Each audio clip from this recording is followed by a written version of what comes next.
Disse-lhe Jesus: eu sou a ressurreição e a vida. Quem crê em mim, ainda que morra, viverá.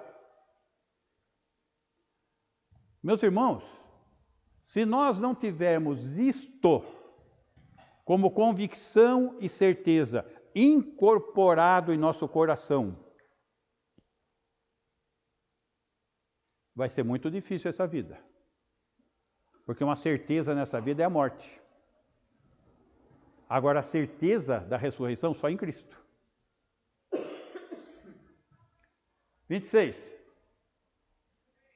E todo que vive e crê em mim não morrerá eternamente. Crês isto? Quando ele nos oferece vida, ele oferece vida eterna. Mas existem teólogos e pastores que falam que tem perda de salvação. Isso é menosprezar o poder de Jesus. É colocar a obra dele com limitações. Ele não venceu o pecado, porque se perde. E isso não é verdade. Isso é uma depreciação do poder de Cristo e do evangelho dele. Versículo 40.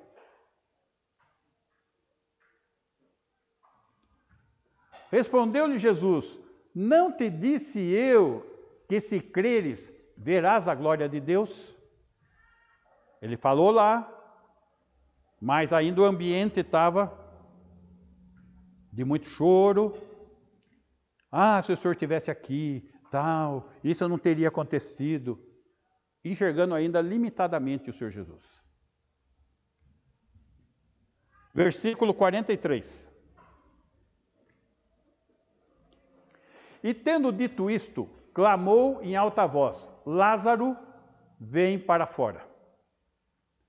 44. Saiu aquele que estivera morto, tendo os pés e as mãos ligados com ataduras e o rosto envolto num lenço. Então lhes ordenou Jesus: desatai-o e deixai-o ir. 45. Muitos, pois, dentre os judeus que tinham vindo visitar Maria, vendo o que fizera Jesus, creram nele. Ele mostrou o quê? Autoridade, poder sobre a morte. Lembra que nós estudamos em Efésios? Que o Senhor Jesus deu poder para a igreja? É esse poder aí, sobre a morte. Porque cada alma que você evangelizar, você está resgatando ela do império das trevas e trazendo para o Filho do seu amor, para a luz.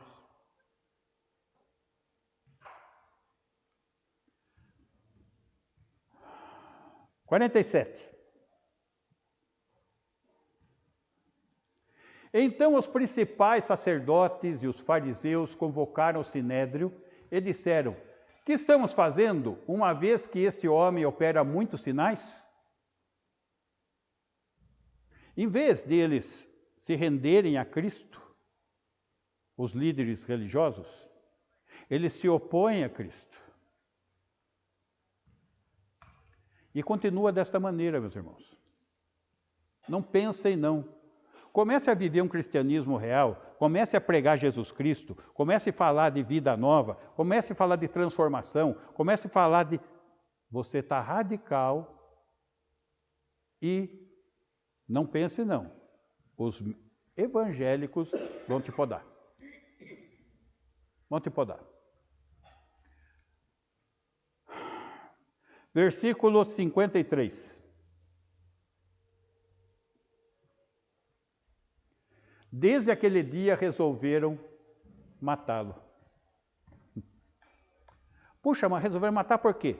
Porque ele ressuscitou Lázaro. E alguns, vendo aquele milagre, creram nele.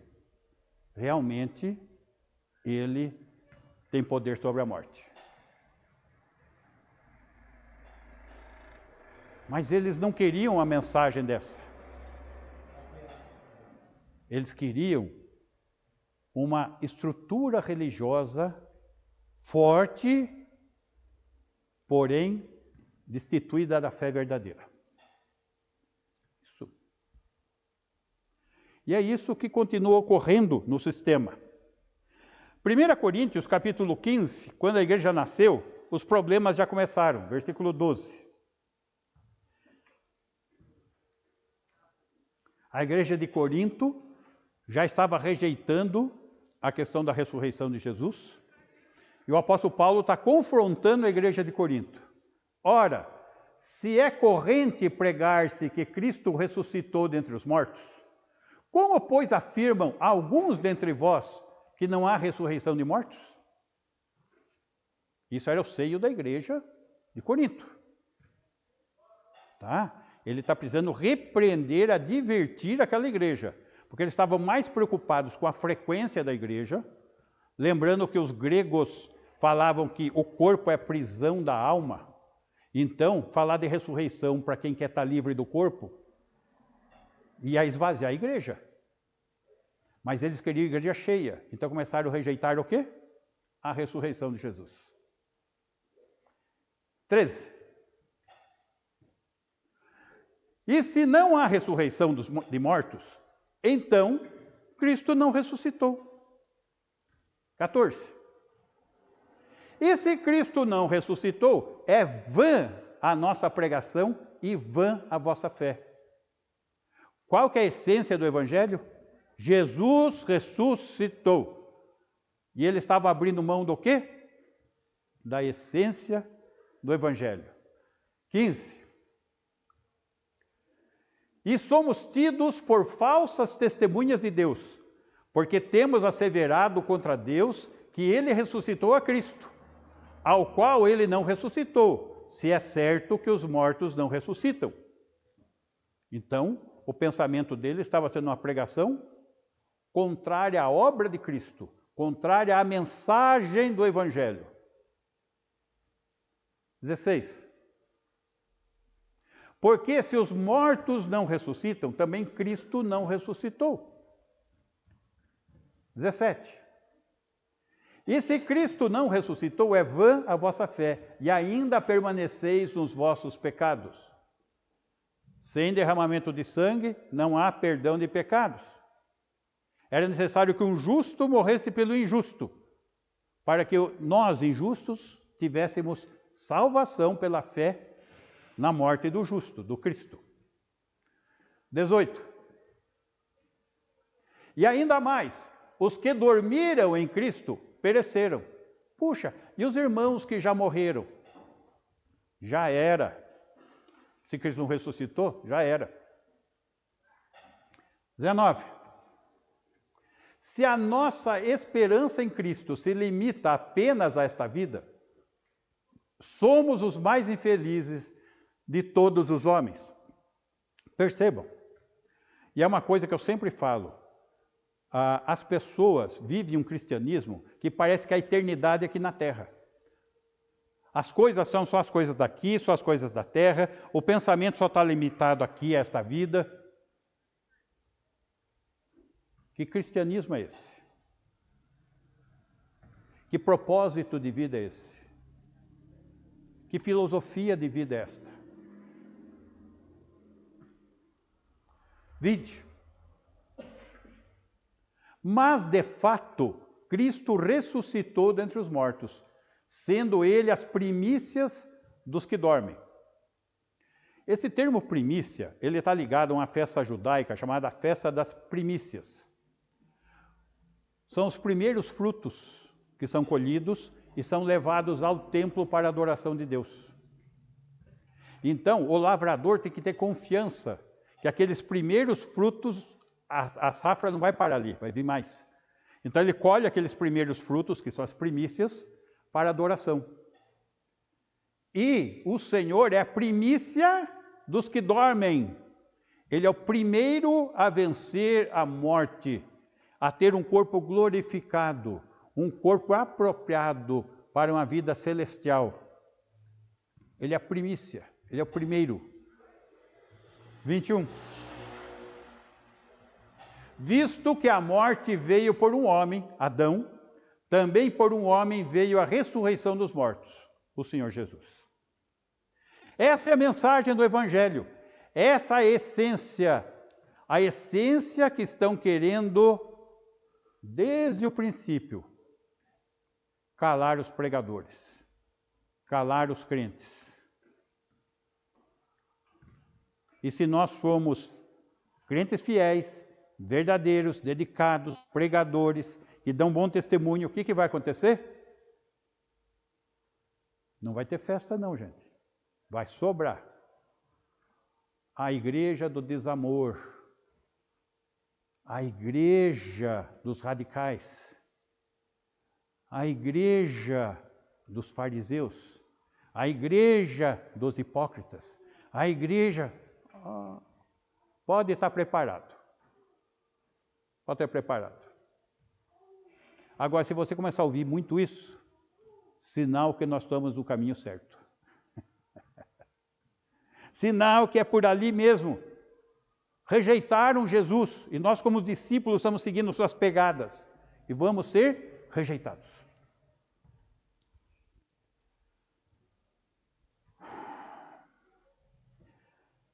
Atos, capítulo 2, versículo 29.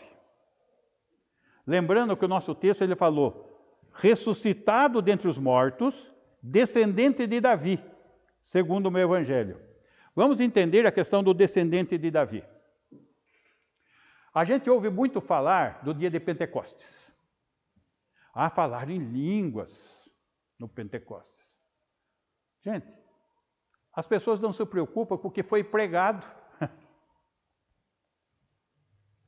Qual foi a mensagem transformadora de Pentecostes? Pedro pregando. Isso que foi pregado no Pentecostes. Tá, gente? A língua só foi para que eles ouvissem na sua própria língua. Tá? Mas a mensagem é essa aqui. Irmãos, seja-me permitido dizer-vos claramente a respeito do patriarca Davi, que ele morreu e foi sepultado, e o seu túmulo permanece entre nós até hoje. Não vamos esquecer que tem questões ligadas a Davi. Aliança davídica, o filho de Davi. Cantamos isso. 30.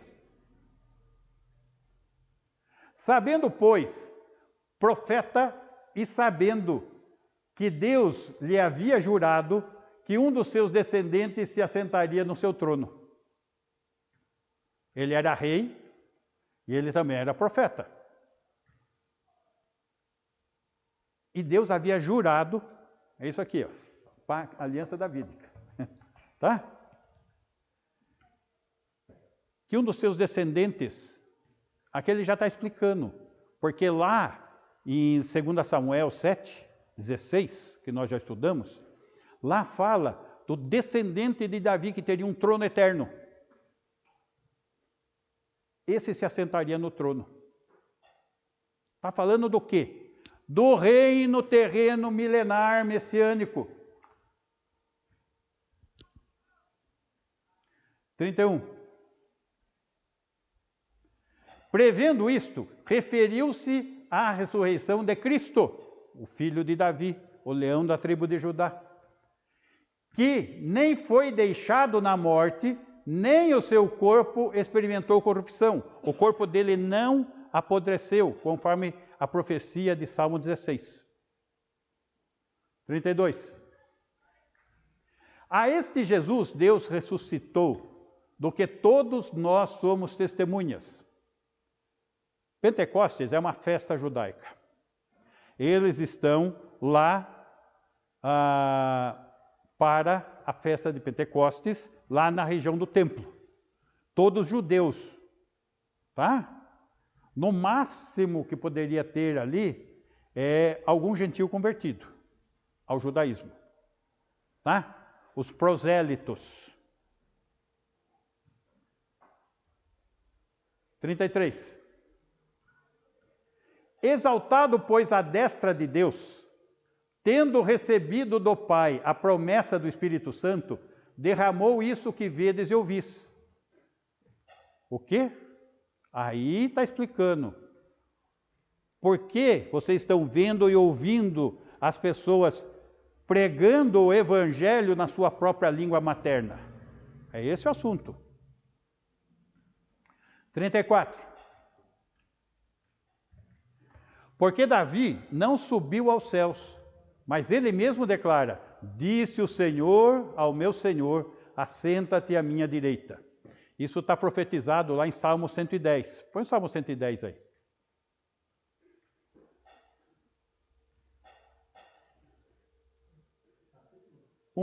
110, versículo 1.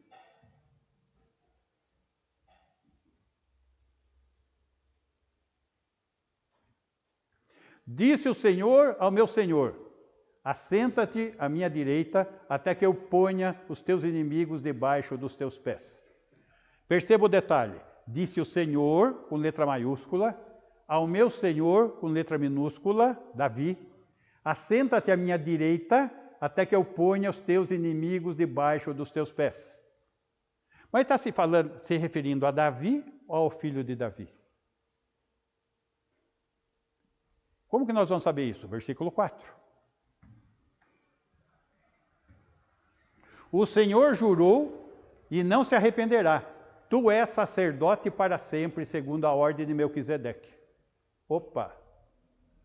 Quem que é sacerdote segundo a ordem de Melquisedeque? Jesus Cristo, está lá em Hebreus.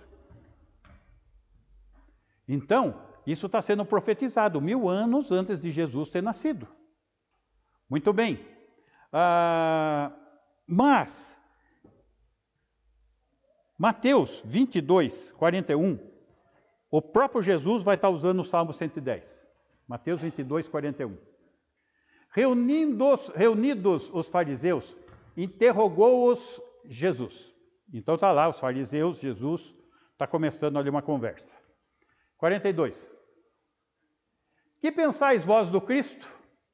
De quem é filho? Responderam-lhe eles: de Davi. Opa, eles sabiam da profecia? Sabiam. Agora Jesus vai pegar no pé deles. 43. Replicou-lhe Jesus: como, pois, Davi, pelo Espírito, chama-lhe Senhor, dizendo... Opa! Então, Deus revelou a Davi, naquele momento, algo profético? Sim. 44. Disse o Senhor ao meu Senhor. Perceba a diferença. Disse o Senhor, letra maiúscula, ao meu Senhor, letra maiúscula. Saiu aquela letra minúscula. Entrou uma maiúscula aqui. Que está falando de Jesus, que é Deus. Assenta-te à minha direita, até que eu ponha os teus inimigos debaixo dos teus pés. Ué? Está falando do quê? Jesus ressuscitou, ele tinha acabado de falar que Jesus ascendeu aos céus, que estava sentado à direita de Deus. E ele está falando que é cumprimento profético, de fato. E por que eu estou ligando esse cumprimento profético também aos aspectos da aliança? Porque está ligado também. Zacarias, capítulo 6, versículo 12. Zacarias 6, 12. E diz-lhe: assim diz o Senhor dos Exércitos: eis aqui o homem cujo nome é Renovo. Ele brotará do seu lugar e edificará o templo do Senhor. Se nós estudarmos as profecias de Isaías, renovo é o Senhor Jesus. Tá? E ele vai edificar o templo. Ué, Jesus vai edificar o templo? Vai. Quando? 13. Ele mesmo edificará o templo do Senhor e será revestido de glória. Assentar-se-á no seu trono e dominará, reino milenar, e será sacerdote no seu trono e reinará perfeita união entre ambos os ofícios, rei e sacerdote. Tudo cumprindo no reino terreno messiânico, milenar, que está em Apocalipse 20. Meus irmãos, note a expansão da obra de Cristo e tudo que ele vai realizar.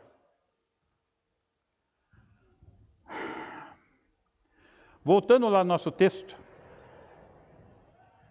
2 Timóteo, capítulo 2, versículo 9.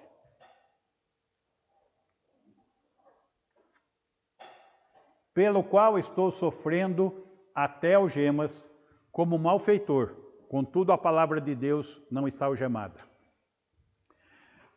Pelo qual estou sofrendo, pelo qual o quê? Evangelho. Por que ele está preso? Por causa da pregação do Evangelho. Até algemas, como um malfeitor, está lá preso numa masmorra, com correntes. Meus irmãos, vimos que os judeus estavam determinados a matá-lo.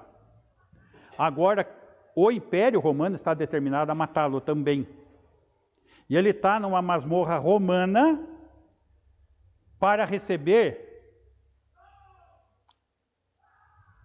o seu sacrifício. Vai receber lá o seu julgamento. E qual era a situação dele? Numa masmorra, preso, masmorra normalmente é embaixo, num lugar úmido e frio, tanto que ele pede para Timóteo visitar e levar o casaco. E aonde estão os irmãos da igreja? Muitos irmãos e amigos haviam abandonado ele. Estava lá. Só que ele estava dando a vida pelo Evangelho, pela igreja, pelos irmãos que não estavam dando apoio a ele. Esse é o contexto, essa é a situação que está ocorrendo aqui. Estava abandonado. Isso poderia trazer desânimo para ele. Mas o ânimo da mensagem do Evangelho transpõe os muros da masmorra. Ele não se deixa abater e continua escrevendo, e nós estamos estudando as cartas pastorais. A bênção dele está chegando até hoje e está entre nós.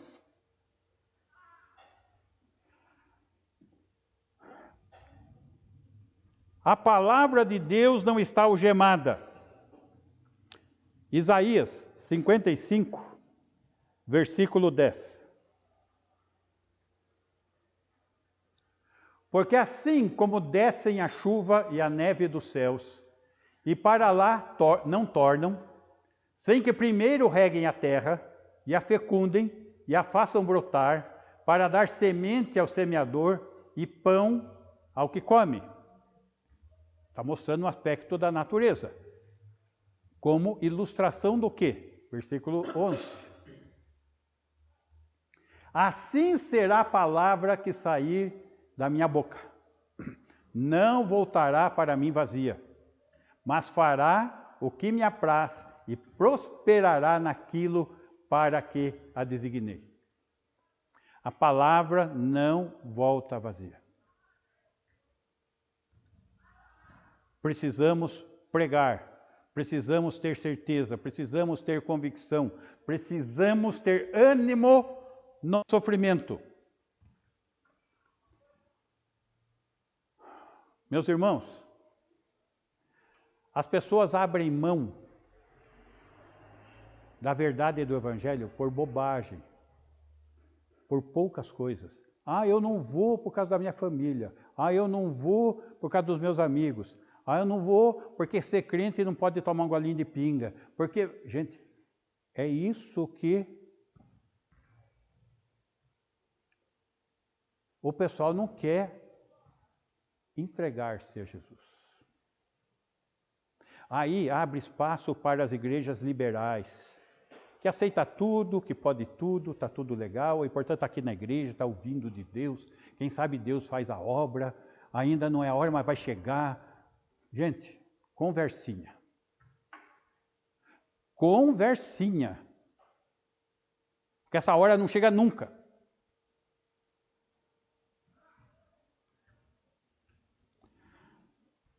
versículos 6 e 7, aí mesmo de Isaías. Versículo 6. Buscai o Senhor enquanto se pode achar, invocai-o enquanto está perto. 7.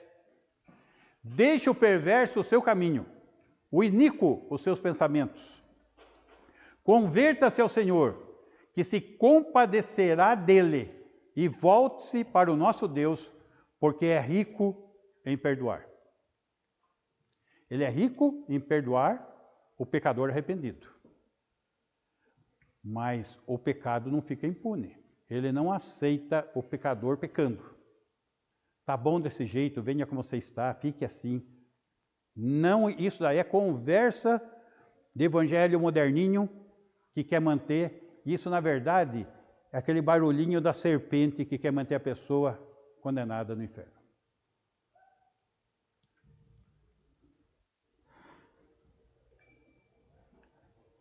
Ainda que os defensores do Evangelho sofram prisões e morte, o Evangelho tem um poder incrível e divino, força que avança com propósito de vitória. Hebreus capítulo 4, versículo 12.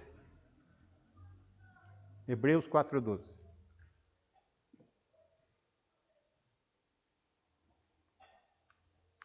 Porque a palavra de Deus é viva e eficaz, e mais cortante do que qualquer espada de dois gumes, e penetra até o ponto de dividir alma e espírito, juntas e medulas, e é apta para discernir os pensamentos e propósitos do coração.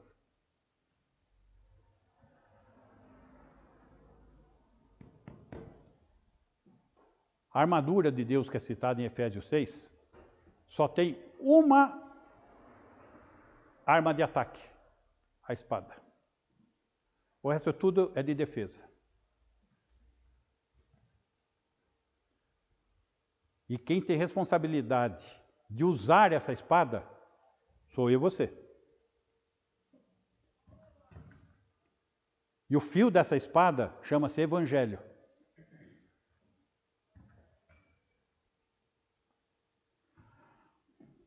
O ânimo nos sofrimentos é saber que eles podem contribuir para a salvação daqueles a quem Deus Jesus chamara. Quem que ele chamou? Os eleitos. Por esta razão, porque a palavra de Deus não está aprisionada, tudo suporto. Voltando lá no versículo 10, Claudinho. Tudo suporto por causa dos eleitos. Muito bem. Tem duas linhas principais, que eu vou resumir em poucas coisas. Uma linha é do livre-arbítrio. A linha do livre-arbítrio é uma heresia, com todas as letras.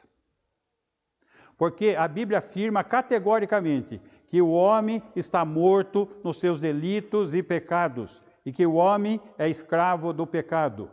Uma pessoa morta e escrava não tem condições de ter arbítrio, de escolher de sim ou não. É escravo do pecado. Livre-arbítrio é só para o crente.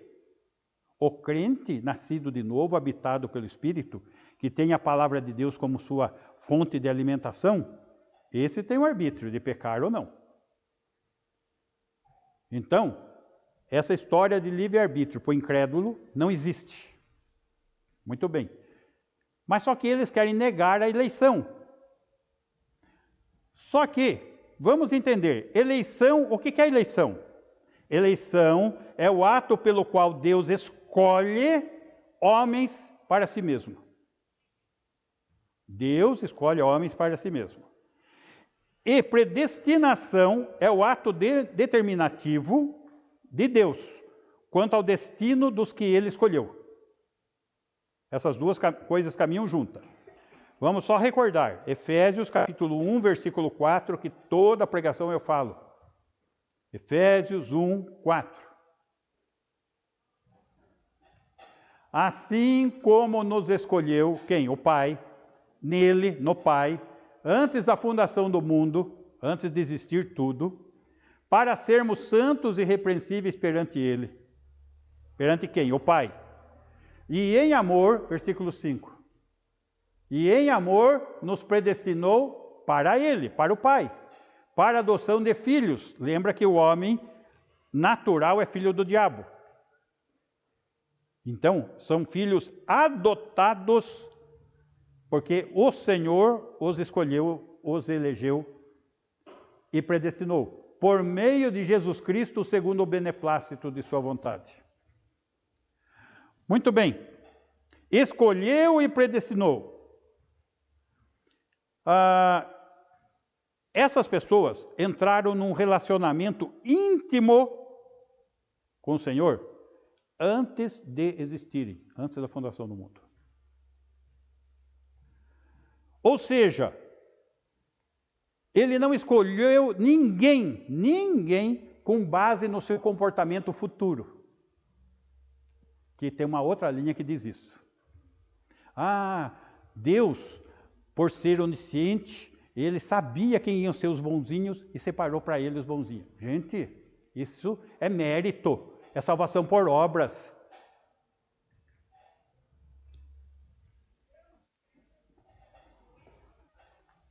João, capítulo 15, versículo 16.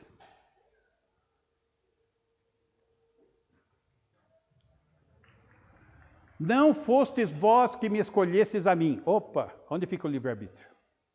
Pelo contrário, eu vos escolhi a vós outros e vos designei para que vades e deis fruto. Opa, pregar o evangelho.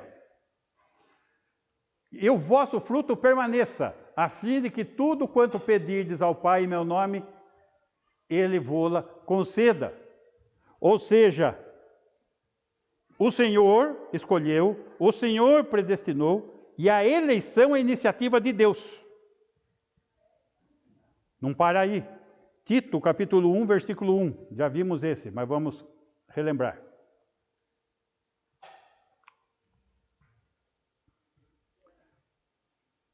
Paulo, servo de Deus e apóstolo de Jesus Cristo, para promover a fé que é dos eleitos de Deus e o pleno conhecimento da verdade segundo a piedade.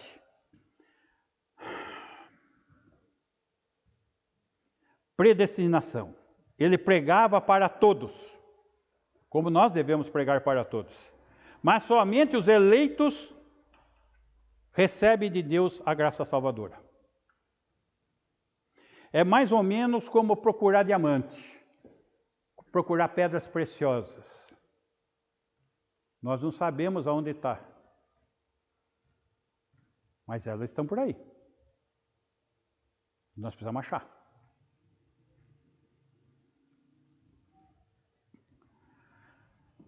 Efésios capítulo 1, versículo 11.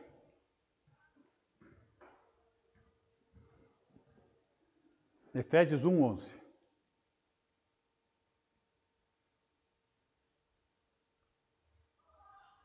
Nele digo, no qual fomos também feitos herança, predestinados segundo o propósito daquele que faz todas as coisas conforme o conselho da sua vontade.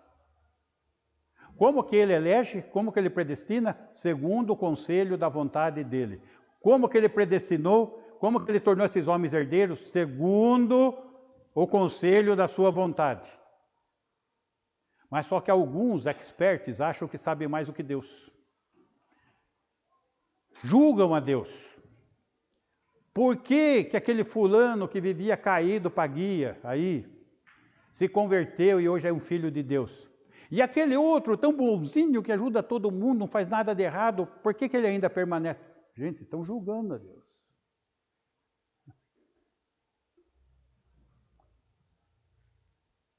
Não existe mérito. A cabeça das pessoas fica no mérito.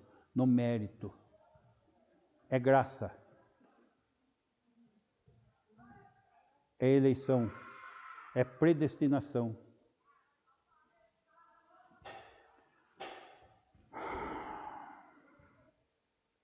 Predestinação é a garantia da vontade de Deus. Ele conhece, ele escolhe. O interessante é que esse verbo conhecer, no hebraico, ele tem um sentido. Ele tem um sentido, por exemplo, eu casei com a Maria. Eu conheço a Maria, sou esposo dela. E nós temos uma intimidade tal que somos uma só carne. Esse é o verbo conhecer no hebraico. Ele conhece quem ele elege antes do mundo existir. É ele, a vontade dele, o conselho da vontade dele.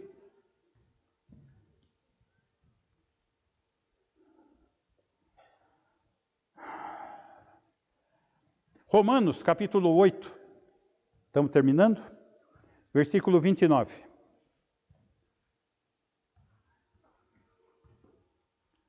Porquanto aos que de antemão conheceu, olha o verbo conhecer aí, antemão, antes da fundação do mundo, também os predestinou para serem conforme a imagem do seu filho. Opa!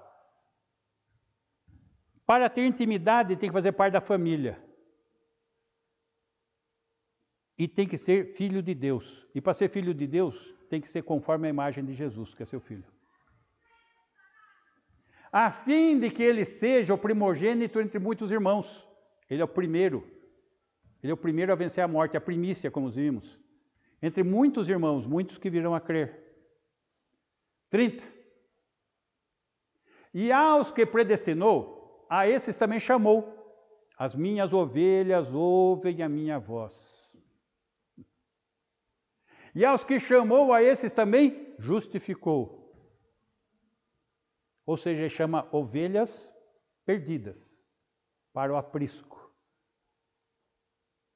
E aos que justificou, a esses também glorificou a imagem de seu Filho num corpo glorificado. Meus irmãos,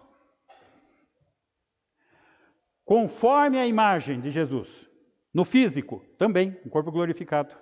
Na mente, transformai-vos pela renovação da vossa mente. Na personalidade, sermos como Cristo, sim. Atitudes como de Cristo, atitudes como de Cristo.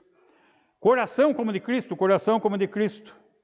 Estão percebendo porque o apóstolo Paulo vai falar, hoje já não sou mais eu quem vivo, mas Cristo vive em mim? É isso que ele espera de mim e de você também. Não sou mais eu quem vivo, mas Cristo vive em mim. Isso é só para eleito. Cabrito não quer ser igual a Cristo.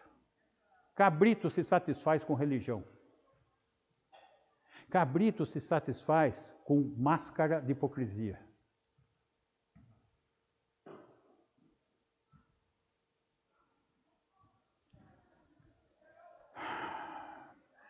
Porque ele se tornou o primeiro de uma nova raça. O primeiro entre muitos irmãos. Jesus se fez homem, derramou seu sangue, venceu a morte, ascendeu aos céus. Notem, aqui tem uma divisão na eternidade. Antes de Cristo descer ao mundo, se fazendo homem, ele era somente Deus. Quando ele se faz homem e retorna para os céus, ele retorna como Deus homem. Ele levou a natureza do homem na sua natureza divina. Está lá. Só que nós temos que começar essa obra agora em nossas vidas. Agora.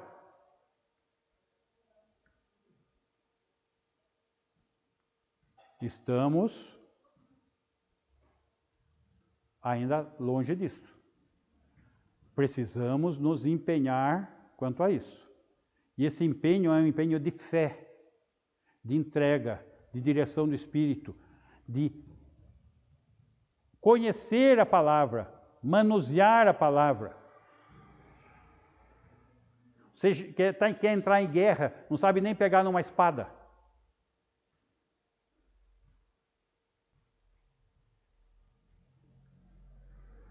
precisamos de crentes de fato e de verdade. E é isso que está sendo trabalhado aqui. É isso. O bom soldado de Cristo.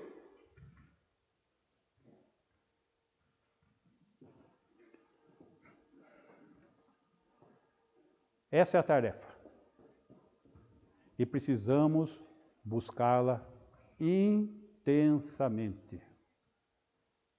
Intensamente. Aí vale a pena viver essa vida. Senão somos mais infelizes de todos os homens, como vimos. Amém? Amém. Ok, irmãos. Vamos ficar em pé.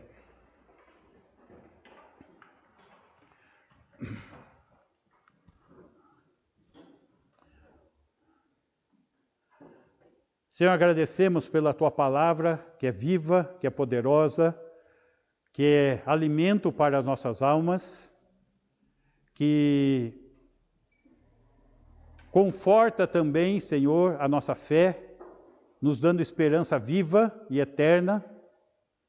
Grato, Senhor, pelo Teu Espírito que habita em nós, que ilumina as nossas mentes, que nos consola e nos ensina, que possamos, como bons soldados de Cristo, Senhor, estarmos empenhados ao Teu serviço. Agradecemos pelo privilégio de Te servir e clamamos que o Senhor nos use e que possamos nos dedicar a tal ponto de podermos crescer, sermos maduros, sermos soldados hábeis com as Escrituras, empenhados, Senhor, em lançar a boa semente. Que assim seja, Senhor, com a Tua igreja hoje e sempre. Amém. Que o amor de Deus, o Pai, amor demonstrado pela entrega do Seu Filho, o Senhor Jesus Cristo, que venceu a morte e tem derramado superabundante graça, Senhor, sobre as nossas vidas a cada dia. E tem se feito presente em nós, na pessoa de Deus e Espírito Santo, nos consolando, nos ensinando e nos guardando, Senhor, até o dia de nos encontrarmos. Que assim seja com a Tua igreja, hoje e sempre. Amém. Ok, irmãos? Lembrando, vamos